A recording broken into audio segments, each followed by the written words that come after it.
Here's your Pinpoint Weather 12 forecast.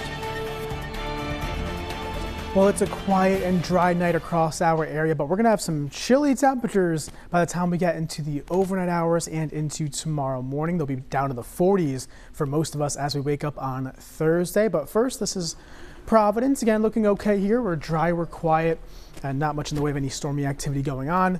A wide view of the radar shows, again, wet weather offshore and to the north as well. So we're kind of seeing a nice weather, dry weather for us across our region. That'll be the theme.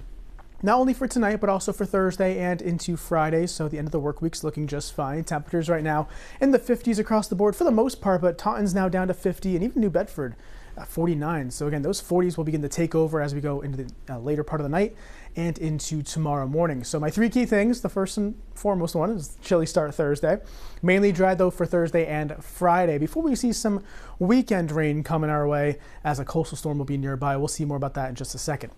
Now here's the wide look again one more time. Clear skies overhead, clouds not too far, both to the north and to the south of us, but we're luckily kind of sandwiched between a couple of systems that have a lot of cloud cover with them. One being the low pressure offshore to the south, again, keeping the clouds and rain offshore, and also another big low pressure system up in Canada that's kind of just keeping clouds and showers across the northern tier of New England. Now, for us locally, again, clear skies overnight, right through tomorrow, temperatures falling back into the 40s, pretty quiet night overall. Notice temperatures by 6 a.m.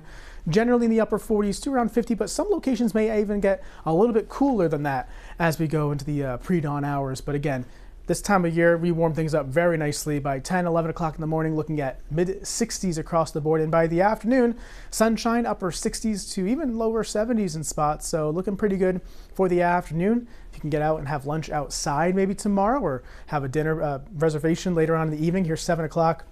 Looking at upper 50s to lower 60s. And again, lots of quiet conditions and bright skies as well. And temperatures fall back into the 50s and eventually the 40s once again for Thursday night and into Friday. But for tomorrow morning's forecast, chilly start, temperatures in the 40s, 63 by 11 o'clock, milder and bright.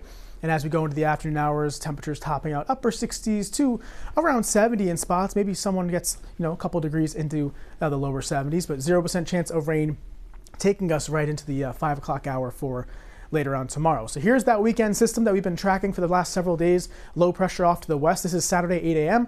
Wet weather also off to the west. Notice cloud cover over southern New England at 8 o'clock on Saturday morning. But as we go forward in time, this is now in the evening hours. A secondary low wants to pop up off the mid-Atlantic coastline and could give us some wet weather. Now, depending on that exact track, it'll determine how much wet weather we see. Right now, the storm looks to track really far to the south. It gives us just some shower activity. But if that track were to change and were to move further north, we would see more in the way of some heavier and steadier rainfall. So again, that track really just depends on what happens over the next couple of days. We'll be watching that closely for you. But here's that 7-day forecast for you. Again, temperature trend on the way down. 50s return for this weekend, again with clouds and showers for later Saturday and into Sunday. Right now it does not look to be a washout, but at least some wet weather around. And just do some strategic layering for tomorrow. Exactly. All right, Stephen, thank you. Coming up in